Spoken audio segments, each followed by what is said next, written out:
Au nom du Père, du Fils et du Saint-Esprit, un seul Dieu, Amen. Que sa bénédiction repose sur nous maintenant et pour toujours. Amen. Une parole très importante que le Seigneur a dit aujourd'hui dans sa question à la foule qui était présente dans la maison où il était, en leur disant qu'est-ce qui est plus facile de dire à un homme « tes péchés sont pardonnés » ou de lui dire « lève-toi, prends ton brancard et marche ». Un homme paralysé qui était devant lui, et la question clé que le Seigneur a posée à la foule, qu'est-ce qui est plus facile? Pardonner les péchés, le miracle selon la volonté de Dieu, ou guérir le corps, un miracle dans les yeux de l'homme. L'un est un exemple pour l'autre. La guérison de la chair n'est qu'un exemple pour la guérison de l'âme. L'âme qui était paralysée par le péché. Dans cette histoire, on voit bien des outils, des 4 amis, 4 personnes qui ont porté cet homme malade, qui ne pouvait pas marcher, qui était paralysé, et qui ont fait l'effort de monter sur le toit de la maison, de lever le toit, et de faire descendre doucement cet homme-là pour le présenter devant le Christ. Un des éléments qui nous aide à être devant le Christ, c'est si je réussis ma méditation interne, si je réussis à revenir à moi-même, d'entrer à l'intérieur de moi pour mettre de l'ordre, pour ranger mes pensées, mes sentiments, mes réactions qui émanent de tout ce qui se passe dans mon cœur. Si tu arrives, comme le Fils prodigue, de rentrer à toi-même et revenir à tes sentiments et les mettre en ordre, tu pourras vraiment être présent devant le Christ avec un élément de motivation dans la prière. Combien de fois on n'était pas motivé de nous lever pour prier devant le Seigneur? Combien de fois on n'était pas motivé de lire sa parole? Combien de fois on avait été dans la flemme, on ne voyait pas d'importance de lui parler?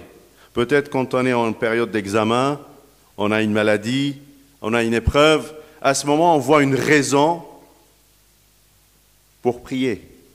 Mais en dehors de ces éléments-là, la raison parfois elle est absente et la motivation est plus présente en moi pour me lever et lui parler. C'est pour cela qu'on a tous besoin d'avoir des ambitions et des souhaits spirituels qui nous poussent à se mettre devant lui. Par exemple, je peux chercher la simplicité, l'amour, la douceur du cœur, l'humilité, qui est une grade élevée, et réfléchir en moi-même, comment je vais réussir cela? Moi qui est impatient, qui est ci ou cela, et je commence à m'identifier devant moi-même pendant des moments de méditation. C'est pour cela que les pères du désert, on les appelle des pères qui sont expérimentés. Expérimentés en quoi? En la pensée saine, la méditation et la lutte contre les épreuves. Est-ce que tu as essayé une fois de te poser et admirer la nature qui bouge lentement et essayer dans cette lenteur de mettre tes sentiments et de t'ouvrir et découvrir en toi tous les défauts, tous les souhaits, tous les envies. Parfois on a peur de se mettre devant soi-même. Mais c'est pour cela que dans la prière, dans la méditation, le Seigneur à côté de moi, sa droite sur mes épaules, qui me tient bien et qui m'encourage à me connaître, à connaître mes faiblesses, mes défauts. mes pensées du péché, mes envies de m'égarer, et qui m'encourage à rentrer à l'intérieur de moi. Cherche des moments de méditation, des moments de prière, des petites minutes de retraite spirituelle dans laquelle tu fouilles les recoins de ton cœur pour mettre de l'ordre et savoir où sont la pile de mes péchés, de mes faiblesses, de mes sentiments et mes convoitises vers le péché, et les mettre dans un coin. Dans un autre, mets toutes les envies, mais j'ai bien entendu dans les sermons, dans les paroles de la Bible, dans la parole du Seigneur, des fruits du Saint-Esprit, et j'ai vraiment envie de les vivre, de les acquérir. Identifie-toi un fruit et dis, j'ai envie de croître dans cette vertu. Et dans ce chemin-là, tu vas développer des envies de prière. Parce que tu dis, ah oui, mais tout seul, je ne vais pas arriver à atteindre la douceur du cœur, la simplicité, l'humilité. Tous ces éléments-là, j'ai besoin de les exposer dans ma prière devant le Seigneur, et tu vas te développer des ambitions spirituelles et des envies de prière. Pas uniquement dans les demandes mondaines, mais également dans toutes tes envies spirituelles. Combien de fois tu as dit, pendant ce mois-ci, pendant cette période de l'année, j'ai un objectif spirituel que j'ai envie d'atteindre. Je veux être porté par les amis, la prière, la méditation, la parole du Seigneur et les sacrements de l'Église, la communion, afin que je sois devant le Seigneur avec tous mes pensées, tous mes péchés, afin qu'il m'aide et qu'il me pousse encore vers la bénignité, la bonté, l'amour, le partage et tous les éléments qui témoignent sa présence dans ma vie, qui reflètent son image dans mes actes, dans ma façon de parler, dans ma façon de réagir, dans les sentiments que j'ai vers les autres, dans mon amour que je veux partager, que j'ai envie de transmettre à tout mon entourage.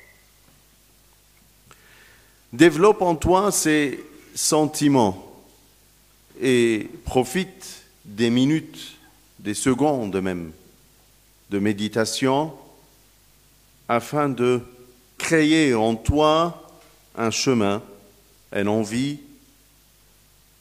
un besoin que tu ressens et que tu veux mettre devant le Seigneur. Pourquoi tu pries? Pose-toi la question. Pourquoi je me mets devant le Seigneur? Parce que je suis comme cet homme-là, paralysé. Je suis dans la flemme, je suis dans la paresse, je suis dans le péché, je suis loin d'être avec lui. Et je veux être poussé, posé devant lui, pour me dire d'abord, tes péchés sont pardonnés. On est devant lui avec cet objectif, d'écouter, tes péchés sont pardonnés. Lève-toi, lève-toi, porte ta responsabilité, porte ton fardeau, porte ton joug et marche. C'est le message que le Seigneur lui a donné, le conseil qu'il lui a donné après avoir dit « tes péchés sont pardonnés ». Une fois que tes péchés sont pardonnés, lève-toi, mets-toi debout, sois éveillé, sois conscient, sois dans l'envie de marcher et revenir à lui tout seul, pas porté par d'autres personnes, mais par ta propre volonté, ton propre envie. Développe en toi l'envie. C'est des exercices spirituels qu'on est invité à faire à travers la méditation. Si on regarde les sportifs, et le coaching psychologique qu'on leur fait pour imaginer comment il va marquer un but quand il est ici ou par là ou dans un coin du terrain du match, comment il va faire pour marquer le but. Ou ceux qui se font le footing, comment ils vont vivre les dernières secondes de la course pour atteindre la fin de la course et la réussite. Comment ils vont surmonter les défaites et comment ils vont les vivre. Le coaching psychologique, là on parle d'un coaching spirituel dans lequel je me pose sur la parole, sur le Seigneur et je rentre à l'intérieur de moi pour me faire un coaching, un guide spirituel sur le chemin du Seigneur, pour développer en moi les motivations, les envies et tracer le chemin vers lui. Sans la méditation, sans de rentrer dans les profondeurs, ta prière va rester sur la superficie, dans la récitation, et non pas dans la profondeur des sentiments de lui parler, d'être devant lui comme ce paralytique. Si tu n'as pas envie d'entendre tes péchés sont pardonnés, si tu n'as pas envie de te lever et marcher, peut-être tu es devant lui mais tu n'en profites de rien. Combien de personnes étaient devant lui? Une grande foule. Mais combien de personnes ont écouté tes péchés sont pardonnés? Cet homme-là, il aurait pu tomber dans le désespoir. Il lui dit, mais qu'est-ce que tu me dis? Seigneur, je suis devant toi pour me dire que tes péchés sont pardonnés. Je ne suis pas là pour ça. Tu ne me vois pas dans quel état que je suis paralysé, que je n'arrive pas à bouger. Tu aies pitié de moi pour me dire, lève-toi et marche d'abord, et ensuite me dire tout ce que tu veux. Mais non, il a réussi son épreuve.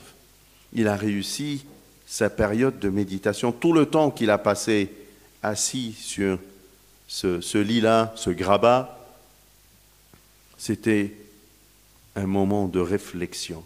Combien de fois tu as pris du temps de tes vacances, de tes congés, de ton temps pour passer des moments dédiés à discuter avec Dieu?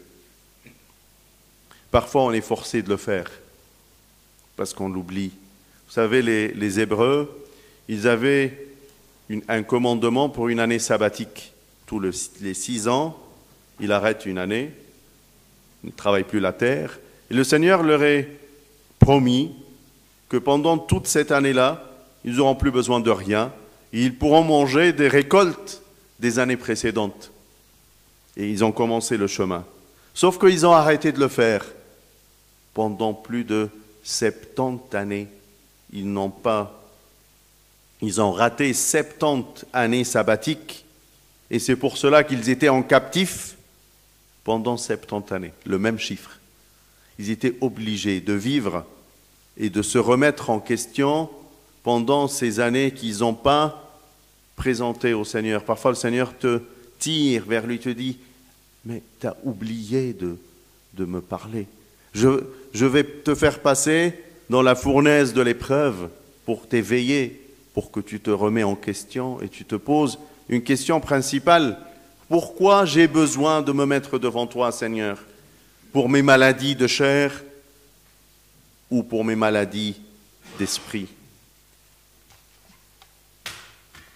النهارده أحبائي سمعنا مع بعض قصة إنسان مريض مشلول جه 4 أصدقاء لي حملوه وعلشان يقدموه قدام المسيح لأن كان الجمع كثير طلعوا فوق البيت ونقبوا السقف رفعوه ونزلوا المريض ده عشان يضعوه أمام الله. ونقف عند عبارة جميلة قالها المسيح النهارده، سؤال طرحوا على الجمع اللي موجود حواليه وقال لهم أيهما أيسر؟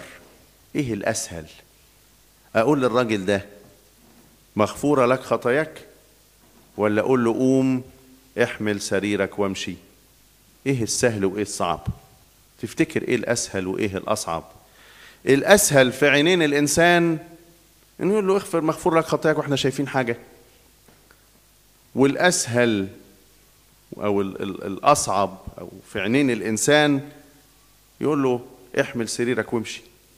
ده الصعب، ربنا مش هيعرف يعمل كده، الشخص اللي واقف ده صعب، عشان كده اختار السهل. لكن الصليب اللي عطى المغفرة مفيش أصعب منه.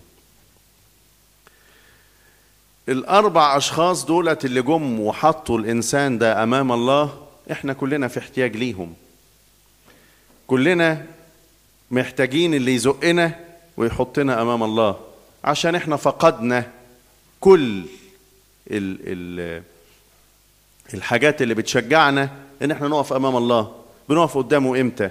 لما بيبقى فيه امتحان، بيبقى فيه ضيقة، مرض، تجربة، موقف صعب، مشروع عايز انجح فيه، مواقف كتير تزقك وتقول انا في سبب اصلي عشانه. لكن غير كده تقول ايه؟ ما فيش سبب. ايه السبب ان انا اصلي؟ ما فيش حاجة يعني بتشجعني او بتحسسني باحتياجي للصلاة. انا مش محتاج للصلاة. لكن في حقيقة الامر احد الاضلاع اللي بتشيلك كده وترفعك زي الأربع أشخاص دول حاجة اسمها التأمل الروحي. محتاجين نتعلم إزاي ندخل إلى أعماقنا علشان نعيش دقائق أو أوقات من التأمل الروحي اللي تخلينا نقدر نعرف نصلي باحتياج. الابن الضال معرفش يرجع لأبوه غير لما رجع إلى نفسه، دخل جواه كده ونظم المكان ورتب مشاعره، رتب أفكاره، رتب كل حاجة جواه. فلما رتب عرف يشوف. في الزحمة والدوشة ما تعرفش تشوف حاجة. في أوقات التأمل اللي انت ممكن تدور عليها علشان تعيشها، بتفكر في حاجاتك، ضعفاتك، خطاياك، الحاجات اللي انت وقعت فيها، وتحطها في كده في كومة وتجهزها علشان انا عايز اروح اعترف. في نفس الاوقات دي تبتدي تدور على ثمار الروح اللي ضايعه منك. سلام، فرح، طول اناه، بساطه، وداعه، كل الحاجات الثمار الجميله والحاجات اللي انت نفسك فيها.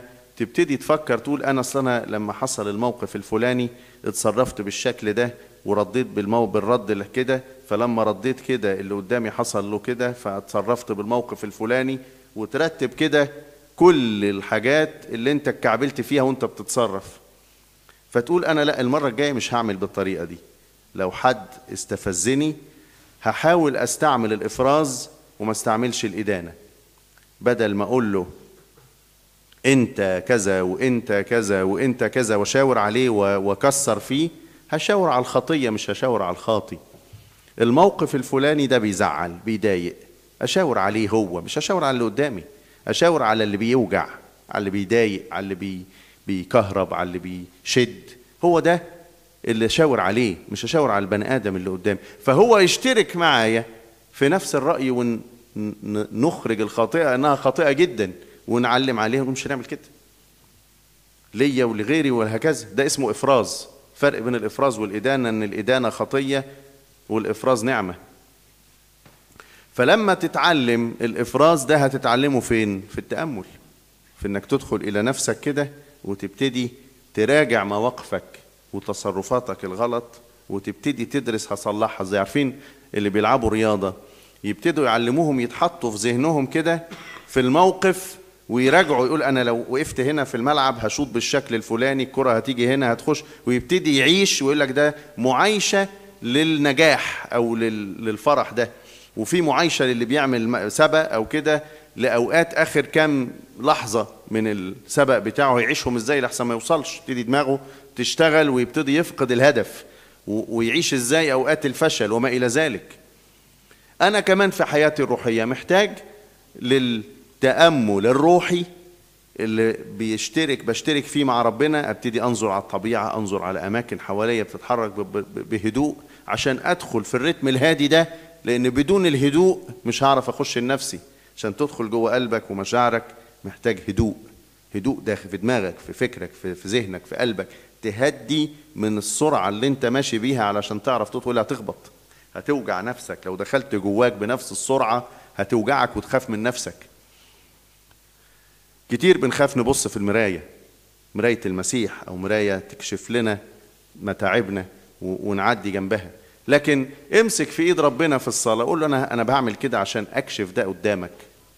كل الضعفات دي وكل الاشتياقات دي هحطها قدامك، لأني نفسي أكون زي الأخ ده، الشخص اللي كان مفلوج وجم حطوه قدامك. نفسي أنا كمان أسمع بودني منك مغفورة لك خطاياك. عايز أسمع كده. عارفين لو الإنسان ده لما سمع مغفورة لك خطاياك كان ممكن يتعصب ويتنرفز ويقول له أنت مش شايف حالتي إيه؟ مش شايفني مشلول قدامك؟ مغفورة خطاياك إيه؟ قول لي بس امشي، خفف لي رجليا دي، مش ده المهم؟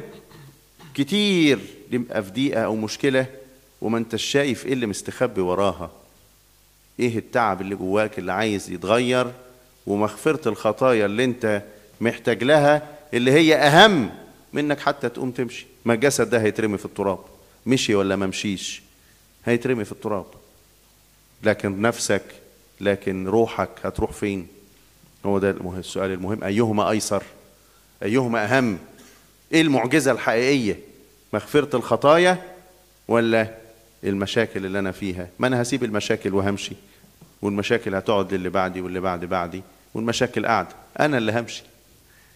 هحل المشكلة لمين؟ ما أنا هسيبها في يوم من الأيام وهمشي. فخليك دايما مركز على الهدف. اوعى هدفك من الصلاة يروح وإلا مش هتصلي. اوعى هدفك من العشرة معاه يختفي وإلا مش هتفتح كلمته عشان تقراها وتتعايش معاها. اجعل دايما جواك أهداف روحية حقيقية تلاقيها وتمسكها كده في أوقات تأمل روحي تدخلك في جو الصلاة، فلما تيجي تقف تصلي تلاقيك بتتمتع بالصلاة. كتير تقول أنا بصلي بكر كلام، مش حاسس بالكلام اللي بقول. أيوه، لأنك ما عشتش أوقات تأمل روحي، ما دورتش على خلوة روحية تعيشها ولو لثواني، تقول تسأل نفسك فيها أنا هصلي ليه هقف أصلي؟ في 100 إجابة، بس عدو الخير يقعد ينفخ فيهم عشان ما تشوفهمش. عشان تشوف الإجابات دي محتاج ترجع إلى نفسك. ده أنا نفسي أقول له حاجات كتير، طب ليه مش هقف أقول له؟ لازم هقول له، لازم هقف ولازم هقول له ولازم هيسمعني. اوعى تفتكر ان مش صلاة مش مهمة، اوعى تفتكر ان كلمة ربنا ثانوية في حياتك، وإلا تفقد الرجاء والهدف والطريق. ربنا يدينا أحبائي ان احنا نكون دايما مصحوبين بالأصدقاء اللي ترفعنا لفوق، تقدمنا قدام المسيح. كلمته، أسراره، الصلاة، التأمل، أدوات تحطك أمام الله وترفعك لفوق. دور وشوف مين اللي حواليك، مين اللي بيزقك لفين، فين الصديق اللي بيحطك أمام الله، وفين الصديق اللي بيبعدك عن ربنا، عشان يكون ليك نصيب إنك تسمع مع هذا الإنسان مغفورة لك خطاياك. له كل مجد وكرامة من الآن وإلى الأبد، آمين.